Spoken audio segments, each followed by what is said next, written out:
मोर नाम झरणा मु 5 foot 3 inch उच्च एवं 27 वर्ष बयस समस्ते कुहंती मु बहुत सुंदर एवं आकर्षणीय मो मुह एक प्रस्फुटित पद्म फूल परी एवं मो आखि आनंदरे परिपूर्ण मो गाल मोटा एवं पूर्ण एवं मो उठतुत परिरसाळ एहा सेतेबेले घटिथिला जेतेबेले मु प्राय 16 वर्ष बयसर थिली एवं आमर 10म श्रेणीर बोर्ड परीक्षा पाखे आसुथिला मु विशेष दुर्बल छात्र नथिली किंतु मु विशेष भावरे उज्जवल मध्य थिली परीक्षा पाई प्रस्तुति पाई मते मार्गदर्शन आवश्यक थिला मो माउसींक पुओ राहुल 10म श्रेणी पास करिसारिथिला एवं आम घर ठारू बहुत दूर रहुथिला मु मो मां को किछि समय पाई मोते ट्यूशन करिबा विषय रे राहुलंक सहित कथा हेबाकू कहिथिले एही परि भाबरे मोते ट्यूशन पाई मोते बहुत दूर यात्रा करिबाकू पड़िबो नाही एवं मु समय नष्ट करिबि नाही मां सेही दिन राहुलंक सहित कथा होइथिले एवं मोते कहिथिले जे से संध्या 7 रु 9 पर्यंत मोते पढाइबाकू आसीबे से दिन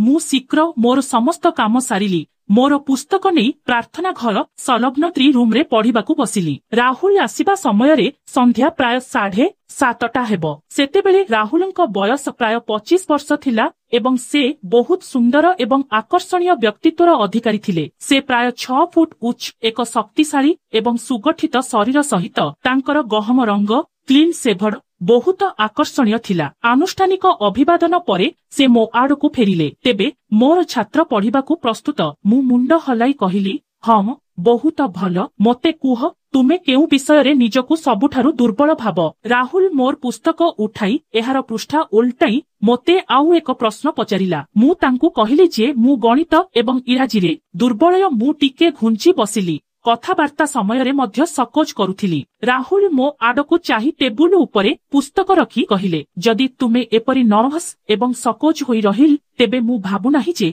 मु तुमको जहा सिखाइबी ताहा तुमे मने रखिबो तेणु भय किंबा सकोच हेबार कोनोसी आवश्यकता नाही आमे एक बहुत बंधुत्वपूर्ण परिवेश रे पढ़िबू एवं आमे जहा सिखिबू ताहा तुमे मने रखिबो हम एहा भल मु शांत भाबरे कहिबाकू चेष्टा करी कहिली मु सेदिन बहुत भल पाठ पढ़ी नथिली तथापि राहुल तांको कथा एवं मजा द्वारा मोर संकोच प्रशमित करिथिले मु एबे बहुत शांत थिली जहा कारणरू मु राहुलंक मजार उत्तर मजारे देउथिली मोर खेलुआर स्वभाव जाग्रत होई जाइथिला राहुल मते किछि गणित अभ्यास कराई घरकू जिबाकू कहिले तांकू इंग्राजीरू आरंभ करिबाकू कहिले मां तांकू अटकाइले कहिले जे तांकू किछि चा पीबा उचित राहुल चा पीबा पाई बसिले चा एवं किछि गपसप परे राहुल चालीगले कहिले जे से काली संध्या 7 रे फेरिबे प्राय 2 सप्ताह पर्यंत एही परि चालिला से अत्यंत समयानुवर्ती थिले से समय रे पहुंचिबे तांको काम सारिबे एवं समय अनुसारे चली जिबे तांकर एक आकर्षणीय व्यक्तित्व थिला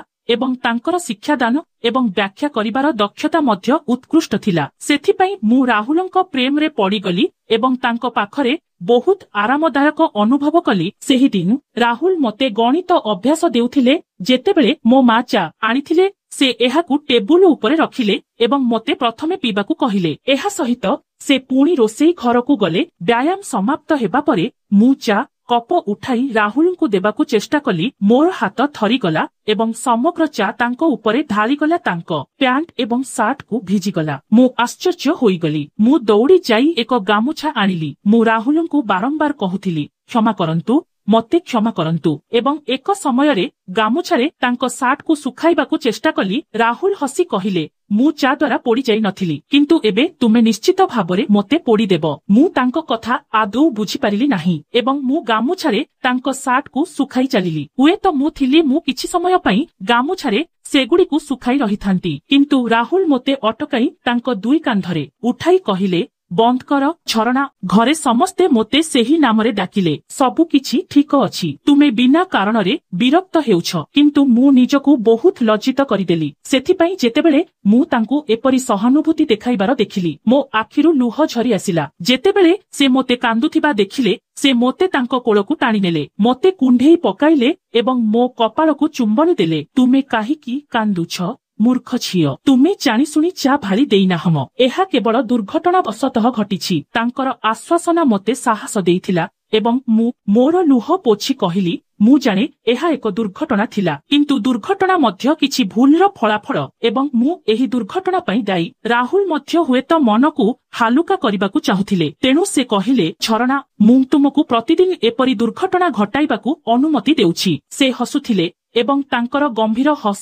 ମୋର ବୁଝିବା ବାହାରେ ଥିଲା। ମୁଁ ତାଙ୍କ ଆଡକୁ ମୁହଁ ଫେରାଇ ହସିଲି। ରାହୁଲ କହିଲେ, ଆମେ ଯେଉଁଠାରେ ଅଛୁ ସେଠାକୁ ଫେରିଯିବା, ଦୁର୍ଘଟଣା ଘଟିଥିବା ସ୍ଥାନରୁ ଆରମ୍ଭ କରିବା। ଏତିକି କହି ସେ ମୋତେ ତାଙ୍କ କୋଳରୁ ମୁକ୍ତ କଲେ। ମୁଁ ମୋ ଚେୟାରରେ ବସି ମୋର ପୁସ୍ତକ ଖୋଲିବାକୁ ଚେଷ୍ଟା କଲି, କିନ୍ତୁ ରାହୁଲ କହିଲେ, ମୁଁ ଭାବୁଛି ଆଜି ପାଇଁ ମୋର କାମ ସରିଗଲା। ମୁଁ ଯାଉଛି, କାରଣ ମୁଁ ଏହି ଅବସ୍ଥାରେ ତୁମକୁ କିଛି ଶିଖାଇ ପାରିବି ନାହିଁ। ମୋତେ କିଛି ଜଣା ନଥିଲା ଯେ ରାହୁଲ କଣ କହୁଥିଲେ। ସେଦିନ ମୁଁ ବିଛଣାରେ ଶୋଇଥିବା ବେଳେ ଏହି ଘଟଣାଗୁଡ଼ିକ ମୋ ମନରେ ବାରମ୍ବାର ଘୁରି ବୁଲୁଛି ଏବଂ ସେତେବେଳେ ସେଗୁଡ଼ିକ ସବୁ ଅଯଥା ଥିଲା। କିନ୍ତୁ ଏବେ ଏହି ଘଟଣାଗୁଡ଼ିକ ବିଷୟରେ ଭାବିବା ଏତେ ଉପଭୋଗ୍ୟ ଲାଗୁଥିଲା ଯେ ମୁଁ ଜାଣିପାରିଲି ନାହିଁ ଯେ ମୁଁ କେତେବେଳେ ଶୋଇପଡ଼ିଲି ଏବଂ ଗଭୀର ନିଦ୍ରାରେ ପଡ଼ିଗଲି। ମୁଁ ବୁଡ଼ିବାକୁ ଲାଗିଲି। ସେହି ରାତିରେ ମୁଁ ସ୍ୱପ୍ନରେ ହେଉ ଏହା ବହୁତ ସୁଖଦ ଥିଲା। ପରଦିନ ସନ୍ଧ୍ୟାରେ ଯେତେବେଳେ ରାହୁଲ ଘରକୁ ଫେରିଲା, ମୁଁ ଗାଧୋଇବା ସାରି ବାହାରକୁ ଆସିଥିଲି। ମୋର କେଶ ଓଦା ଥିଲା ଏବଂ ତଥାପି ଟପକୁଥିଲା। ମୁଁ ସ୍ପଷ୍ଟ ଭାବରେ ଅନୁଭବ କରିପାରୁଥିଲି ଯେ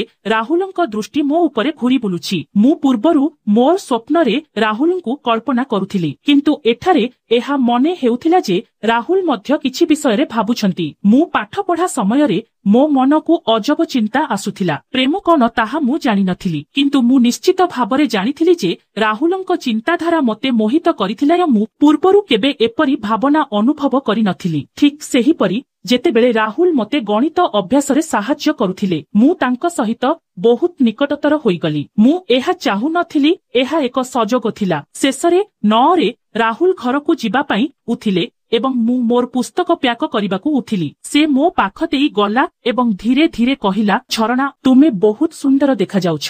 ମୁଁ ଆଶ୍ଚର୍ଯ୍ୟ ହୋଇ ତାଙ୍କୁ ଚାହିଁଲି, କିନ୍ତୁ ସେତେବେଳକୁ ସେ ମୋ ପାଖରୁ ଦୂରେଇ ଯାଇସାରିଥିଲା। ତାଙ୍କ କଥା ସାରା ରାତି ମୋ କାନରେ ପ୍ରତିଧ୍ୱନିତ ହେଉଥିଲା। ହୁଏତ ଏହା ସତ୍ୟ ଯେ ମହିଳାମାନେ ଏତେ ଆତ୍ମ ଅବସକ୍ତ, ସେଥିପାଇଁ ସେମାନେ ପ୍ରଶଂସାରେ ଏତେ ଅଭିଭୂତ ହୋଇଯାଆନ୍ତି। ପରଦିନ ରାହୁଲ ଠିକ ସମୟରେ ପହଞ୍ଚିଲେ। ଆମେ ପାଠପଢା ଆରମ୍ଭ କରିଥିଲୁ ଯେତେବେଳେ ବିଦ୍ୟୁତ ଚାଲିଗଲା। ମୁଁ ଏକ ମହମବତୀ ଜାଳିବାକୁ ଉଠିଲି, ତେଣୁ ରାହୁଲ ମୋର ହାତ ଧରି କହିଲେ, ଆମକୁ ଏକାଠି ମଣି ବାନ୍ଧିବାକୁ ପଡିବ ନାହିଁ, ଆସନ୍ତୁ ବସି କଥା ହେବା। କିଛି ସମୟ ମଧ୍ୟରେ ବିଦ୍ୟୁତ ଫେରି ଆସିବ, ତେଣୁ ମୁଁ ମଧ୍ୟ ସେଠାରେ ବସିଲି ଏବଂ ଆମେ ଅନିୟମିତ ଜିନିଷ ବିଷୟରେ କଥାବାର୍ତ୍ତା ଆରମ୍ଭ କଲୁ। ରାହୁଲ ମୋ ହାତ ଧରିଥିଲେ, କିନ୍ତୁ ମୁଁ ଅସହଜ ଅନୁଭବ କରୁଥିଲି। ଯଦିଓ ରାହୁଲଙ୍କ ପ୍ରେମ ମୋତେ ପୂର୍ବରୁ କବଳିତ କରି ସାରିଥିଲା ଏବଂ ତାଙ୍କର ପ୍ରଭାବଶାଳୀ ବ୍ୟକ୍ତିତ୍ୱ ମୋ ଉପରେ ମନ୍ତ୍ର ପକାଇଥିଲା, ମୁଁ ଆଶା କରିନଥିଲି ଯେ ଏହା ତୁରନ୍ତ ଘଟିବ। କୋଠରୀ ଅନ୍ଧାର ଥିଲା ଏବଂ ଆମେ ପରସ୍ପରର ଭାବନା ଦେଖିପାରିଲୁ ନାହିଁ। ସତ କହିବାକୁ ଗଲେ ମୋ ଉପରେ ତାଙ୍କ ହାତ ମୋତେ ବହୁତ ପସନ୍ଦ ଆସିଥିଲା, କିନ୍ତୁ ଏକ ଭିତରର ଭୟ ମୋତେ ଅଟକାଇ ରଖିଥିଲା।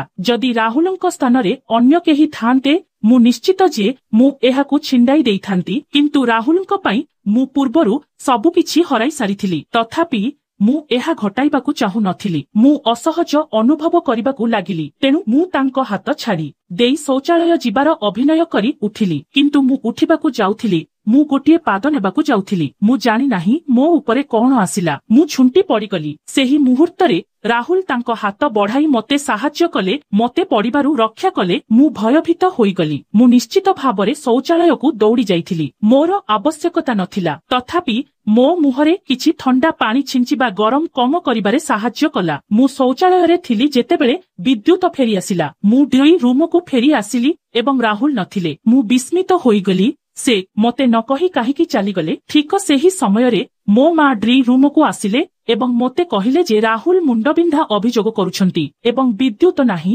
ତେଣୁ ସେ ଘରକୁ ଯାଉଛନ୍ତି। ମୁଁ ମୋର ପୁସ୍ତକ ପ୍ୟାକ କରି ମୋ ଶୟନ କକ୍ଷକୁ ଗଲି। ରାହୁଲ ମୋ ଚିନ୍ତାଧାରାର କେନ୍ଦ୍ର ଥିଲେ। ସେହି ରାତିରେ ମଧ୍ୟ ମୁଁ ସେହି ଚିନ୍ତାଧାରା ମଧ୍ୟରେ ହଜି ଶୋଇପଡ଼ିଲି। ଯେତେବେଳେ ମୁଁ ସକାଳେ ଉଠିଲି, ମୁଁ ସାରା ଦିନ ରାହୁଲଙ୍କ ଚିନ୍ତାରେ ହଜିଗଲି। ସନ୍ଧ୍ୟା ପୂର୍ବରୁ ମଧ୍ୟ ମୁଁ ସନ୍ଧ୍ୟାକୁ ଉତ୍କଣ୍ଠାର ସହିତ ଅପେକ୍ଷା କରିବାକୁ ଲାଗିଲି। ମୁଁ ଦେଖିବାକୁ ଚାହୁଁଥିଲି ଯେ ରାହୁଲ ସେଦିନ କିପରି ବ୍ୟବହାର କରିବେ, କିନ୍ତୁ ସମୟ ସତ୍ତ୍ୱେ ସେ କେବେ ଆସିଲେ ନାହିଁ। ମୁଁ ଅପେକ୍ଷା କଲି, କିନ୍ତୁ ମୋର ଅପେକ୍ଷା କେବଳ ଅପେକ୍ଷା ଥିଲା। ସେ ସକାଳ 8 ପର୍ଯ୍ୟନ୍ତ ଆସିଲେ ନାହିଁ, ତେଣୁ ମୁଁ ମୋ ମାଙ୍କୁ କହିଲି, ମୁଁ ଜାଣି ନାହିଁ ଯେ ରାହୁଲ ଆଜି କାହିଁକି ଆସିଲେ ନାହିଁ। ମୋ ମା କହିଲେ ତାଙ୍କର ଅନ୍ୟ କିଛି କାମ ଥାଇପାରେ, ତେଣୁ ସେ ଆସିପାରିଲେ ନାହିଁ। ମୁଁ କହିଲି, ନା ମା, ଗତକାଲି ସେ ଯେତେବେଳେ ଚାଲିଗଲେ ତାଙ୍କୁ ଭଲ ଲାଗୁନଥିଲା। କିଏ ଜାଣେ ସେ ଏପର୍ଯ୍ୟନ୍ତ ଭଲ ହୋଇନଥିବେ। ଏବେ ମାଉସୀ, ଦୟାକରି ମୋ ମାଉସୀଙ୍କୁ ଫୋନ କରି ତାଙ୍କ ବିଷୟରେ ଜାଣନ୍ତୁ। କିଛି ମନେ ପକାଇବା ପରି ସେ ତାଙ୍କ ମାଉସୀଙ୍କୁ ଫୋନ କଲେ। ମାଉସୀ ମୋତେ କହିଲେ ଯେ ରାହୁଲ ଗତକାଲିଠାରୁ ପ୍ରବଳ ଜ୍ୱରରେ ପୀଡ଼ିତ। ଯେତେବେଳେ ମୁଁ ଏହା ଜାଣିଲି ମୁଁ ଅତ୍ୟନ୍ତ ଅସହଜ ଅନୁଭବ କଲି। ମୁଁ ତୁରନ୍ତ ଯାଇ ତାଙ୍କ ଜ୍ୱରକୁ ନିଜ ଉପରେ ନେବାକୁ ଚାହୁଁଥିଲି, କିନ୍ତୁ ସେହି ମୁହୂର୍ତ୍ତରେ ମୁଁ କଣ କରିପାରିବି। ସକାଳେ ମୁଁ ମୋ ମାଉସୀଙ୍କୁ ତାଙ୍କ ସହିତ ମୋ ମାଉସୀଙ୍କ ଘରକୁ ନେଇଗଲି ଏବଂ ଦେଖିଲି ଯେ ରାହୁଲ ଜ୍ୱରରେ ବିଛଣାରେ ଶୋଇଛନ୍ତି। ଏକ ସଂକ୍ଷିପ୍ତ ଆନୁଷ୍ଠାନିକ କଥାବାର୍ତ୍ତା ପରେ ମୁଁ ସେଠାରେ ବସିଲି। ମାଉସୀ ଏବଂ ମା ମଧ୍ୟ ଏକାଠି ବସି ନିଜ ନିଜ କଥାବାର୍ତ୍ତାରେ ମଗ୍ନ ଥିଲେ। ରାହୁଲ ଆମକୁ ଥରେ ଚାହିଁଲେ, ତାପରେ ଆଖି ବନ୍ଦ କରି ଦେଲେ। ଆମେ ମାଉସୀ ଏବଂ ମାଙ୍କ ଉପସ୍ଥିତିରେ ଥିଲୁ। ମୁଁ କିଛି କହିପାରିଲି ନାହିଁ, ସେଥିପାଇଁ ଆମେ ଚୁପ୍ ବସିଲୁ। ମାଉସୀ ଏବଂ ମା କଥାବାର୍ତ୍ତା କରୁଥିବା ସମୟରେ ମାଉସୀ କହିଥିଲେ ଯେ ତାଙ୍କ ବନ୍ଧୁଙ୍କ ଝିଅର ବିବାହ ହେଉଛି। ସେଠାକୁ ଯିବା ତାଙ୍କ ପାଇଁ ବହୁତ ଗୁରୁତ୍ୱପୂର୍ଣ୍ଣ ଥିଲା, କିନ୍ତୁ ସେ ଯାଇପାରିଲେ ନାହିଁ। ମା ପଚାରୁଥିଲେ ଯେ ସେ କାହିଁକି ଯାଇପାରିବେ ନାହିଁ। ମାଉସୀ କହିଲେ ଯେ ଯାହାଙ୍କ ସହିତ ତାଙ୍କୁ ଯିବା କଥା ଥିଲା ସେ ବିଛଣାରେ ଶୋଇଛନ୍ତି ଏବଂ ତୁମର ଭାଇ ମାମୁଁ ମଧ୍ୟ ତାଙ୍କ ସହିତ ଯିବା ପାଇଁ ଅଫିସରୁ ଛୁଟି ନେଇପାରିବେ ନାହିଁ,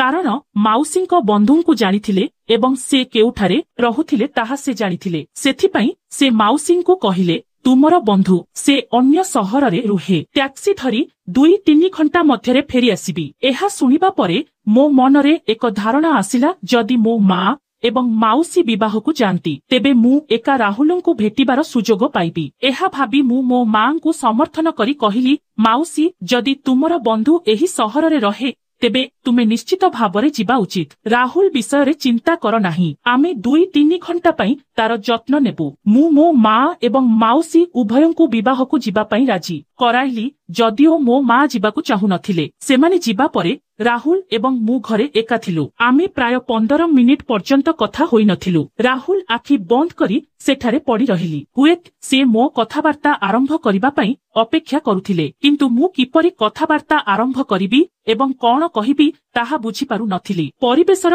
ଏକାନ୍ତତା ଏବଂ ନୀରବତା ଅଦ୍ଭୁତ ଭାବରେ ଶାନ୍ତ ଥିଲା। ରାହୁଲ ମୋ ଆଡ଼କୁ ବୁଲି ପଡ଼ିଲେ, ଆଖି ଖୋଲିଲେ ଏବଂ କହିଲେ, ଝରଣା, ତୁମେ ମୋତେ ପୋଡ଼ି ଦେଇଛି। ତାଙ୍କ ସ୍ୱର ମୋ କାନରେ ପ୍ରତିଧ୍ୱନିତ ହେଲା। ତାଙ୍କ ଆଖି ମୋ ମୁହଁ ଉପରେ ସ୍ଥିର ଥିଲା। ତୁମେ ଭାବୁଥିବ ମୁଁ କେବଳ ଜ୍ୱର କରୁଛି, କିନ୍ତୁ ତାହା ସତ୍ୟ ନୁହେଁ। ମୁଁ ଯେଉଁ ନିଆଁରେ ଜଳୁଛି ତାହା ତୁମର ପ୍ରେମ ଯାହା ଜଳୁଛି। ଦେଖ, ମୁଁ ଜଳୁଛି ନୁହେଁ କି? ସେ ତାଙ୍କ କପାଳରେ ମୋ ହାତ ରଖି କହିଲେ। ତାଙ୍କ କପାଳ ପ୍ରକୃତରେ ଜଳୁଥିଲା। ହମ ରାହୁଲ, ମୁଁ କେବଳ ଏତିକି କହିପାରିଲି। ରାହୁଲ ପାଗଳ ଭାବରେ ମୋ ହାତକୁ ତାଙ୍କ ମୁହଁରେ ଧରିଥିଲା, ଯେପରି ସେ ସାନ୍ତ୍ୱନା ପାଉଛନ୍ତି। ମୁଁ ମଧ୍ୟ ସାନ୍ତ୍ୱନା ପାଉଥିଲି। ମୁଁ ପ୍ରେମରେ ପଡ଼ିଗଲି। ନୂତନ ମୋଡ।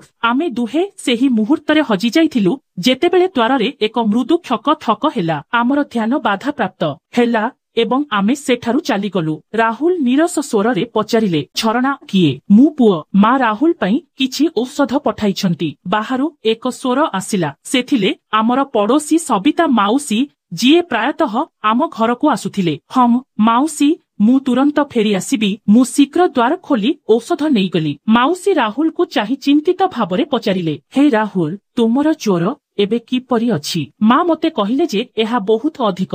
ରାହୁଲ ହସି କହିଲେ, ହଁ ମାଉସୀ, ପୂର୍ବ ଅପେକ୍ଷା ଭଲ। ସବିତା ମାଉସୀ କିଛି ସମୟ ବସି ରହିଲେ, କିଛି ଘରୋଇ କଥାବାର୍ତ୍ତା କଲେ ଏବଂ ତାପରେ ଚାଲିଗଲେ। ସେ ଚାଲିଗଲା ପରେ ଆମେ ଦୁହେଁ ପୁଣି ନୀରବତାରେ ବୁଡ଼ିଗଲୁ, କିନ୍ତୁ ପୂର୍ବ ପରି ଆରାମ ନଥିଲା। ସେହି ହଠାତ୍ ବାଧା ପରିବେଶକୁ ବଦଳାଇ ଦେଇଥିଲା। ରାହୁଲ ଧୀରେ ଧୀରେ କହିଲେ, ଝରଣା, ମୁଁ ଭାବୁଛି ମୁଁ ଏବେ ବିଶ୍ରାମ ନେବା ଉଚିତ। ତୁମେ ମଧ୍ୟ ଯାଇ ପଢ଼ିବା ଉଚିତ। ମୁଁ ଟିକେ ଅସ୍ୱାଭାବିକ ଅନୁଭବ କଲି, କିନ୍ତୁ ମୁଁ ବୁଝିପାରିଲି। ମୁଁ ମୋର ପୁସ୍ତକ ଉଠାଇ ମୋ ରୁମକୁ ଫେରି ଆସିଲି। ସେହି ରାତି ସାରା ମୁଁ ମାଉସୀ ସବିତାଙ୍କ ଗସ୍ତ ଏବଂ ରାହୁଲଙ୍କ ଆଚରଣରେ ପରିବର୍ତ୍ତନ ବିଷୟରେ ଭାବୁଥିଲି। ସେ କିଛି ଅନୁଭବ କରିଥିଲେ କି? ରାହୁଲ ଡରି ଯାଇଥିଲେ କି? ପରଦିନ ଯେତେବେଳେ ମୁଁ ମାଉସୀଙ୍କ ଘରକୁ ଗଲି, ମୁଁ ଦେଖିଲି ଯେ ରାହୁଲ ଏବେ ବି ଜ୍ୱରରେ ଅଛନ୍ତି, କିନ୍ତୁ ସେ ପୂର୍ବ ଅପେକ୍ଷା ଭଲ ଦେଖାଯାଉଥିଲେ। ମୁଁ ସାହସ ସଂଗ୍ରହ କରି ପଚାରିଲି, ରାହୁଲ, ତୁମେ ଗତକାଲି ହଠାତ୍ କାହିଁକି ଚାଲିଗଲ? ରାହୁଲ ମୋ ଆଡ଼କୁ ଚାହିଁ ଟିକିଏ ହସି କହିଲେ, ମୋ ମୁଣ୍ଡ ବହୁତ ଯନ୍ତ୍ରଣା କରୁଥିଲା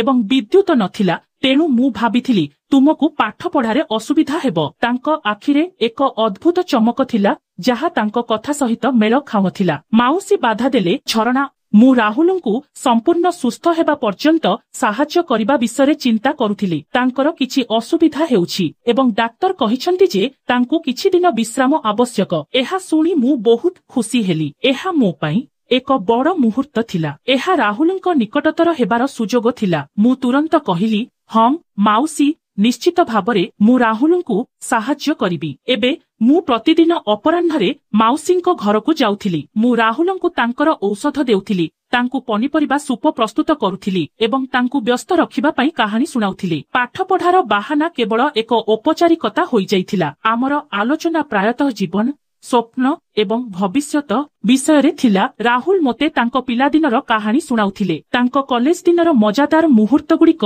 वर्णना करुथिले एवं इंजीनियर हेबार स्वप्न बांटिथिले। मु तांकु मोर छोट छोट मजा एवं पाठपढ़ा व्यतीत मोर कला आग्रह विषय मध्य कहिथिली। गोटिए दिन जेतेबेले मु राहुलଙ୍କ पाखरे बसी तांकु एक लोक कथा कहुथिली, से हठात मोर हाथ धरिले। एथर तांकर मुठा दृढ़ थिला एवं तांको आखिरे सेही आग्रह थिला जहा मु मो चा ढालिबा दिन अनुभव करिथिले। से कहिले, झरणा तुमे मो जीवन रे एक नूतन आलोक आनिछ। जेबेठारु तुमे मोर जत्न नेउछ, मु मो रोग को पसंद करबाकू आरंभ करिछि। मु लाल होइगली किंतु मु मो हाथ पछकू टाणी नथिली। से कहिले, झरणा मु तुमको किछि कहिबाकू चाहुछि। मोर हृदय धड़ धड़ होइगला। मु भाबिथिली से ठीक जहा सुनिबाकू चाहुछि ताहा कहिबो, किंतु तापरे आउ एक द्वार रे ठक ठक हेला। एथर माची एवं मासीची फेरी आसीथिले। आमे उभय तुरंत परस्पर ठारू दूरे जाइथिलु। मो मुहम लाल होइगला एवं राहुल टिके असहज देखा जाउथिले। मासीजींको कहिले, देख मासीजी आमर झरणा आमर केते सेवा करे। राहुलଙ୍କ रंग फेरी आसीछिलो। माजींको कथा सुनी मु आहुरी लाल होइगली। सेही दिन राहुल आउ तांको कथा शेष कले नाही, किंतु तांको आखिरे एक प्रतिश्रुति थिला। परवर्ती किछि दिन मध्यरे राहुलଙ୍କ स्वास्थ्य रे उन्नति घटिला एवं से मते पुणी थरे शिक्षा देबा आरंभ कले। किंतु एबे आम मध्यरे एक अकुहा संपर्क सृष्टि होइथिला। आमर आखि बारंबार मिसिथिला एवं आमर स्पर्श एक नूतन उष्मता ग्रहण करिथिला। जेतेबेले माजी किंबा मासीजी पाखरे नथिले राहुल मते चिडाउथिले एवं मु तांको मजारे हसुथिली। गोटिए संध्यारे जेतेबेले पाठ पढ़ा सरीगला एवं राहुल जीवाकू उठिले, मु साहस संग्रह कली एवं राहुल कहिला, तुमे मते किछि कहिबाकू जाउथिले। सेदिन राहुल हसी हसी कहिला, हम झरणा मु तुमको कहिबाकू चाहुथिली जे तुमे मोर सबुठारु भल छात्र। से एते धीर स्वररे एहा कहिले जे मु अनुभव कली जेपरि से मो गाल रे एहा कहि देइछंती। मु टिके निराश होइगली, किंतु तापरे से मो हाथ धरी मो कान रे फिस फिस करी कहिले, एवं मु तुमको मो जीवनर सबुठारु स्वतंत्र बंधु करबाकू चाहुछि। तुमे कोन मो हाथ धरी जीवन सारा मो सहित चलिबो। मोर हृदय आनंदरे देई पड़िला एवं भांगड़ा कला। मु केवल हसी तांको हाथ धरिली। सेही दिन परे आमर पाठ पढ़ा केवल पुस्तक पर्यंत सीमित रहिला नाही, बरम आमे जीवनर सबुठारु सुंदर पाठ शिखिबा आरंभ कलु, प्रेमर पाठ। बंधुगण, आपण मानंकु कहानीटी किपरि लागिला मतामत दियंतु। जदि आपण मानंकु कहानीटी पसंद आसीछि ताहेले वीडियो को लाइक, शेयर एवं चैनल को सब्सक्राइब करंतु। धन्यवादर नमस्कार।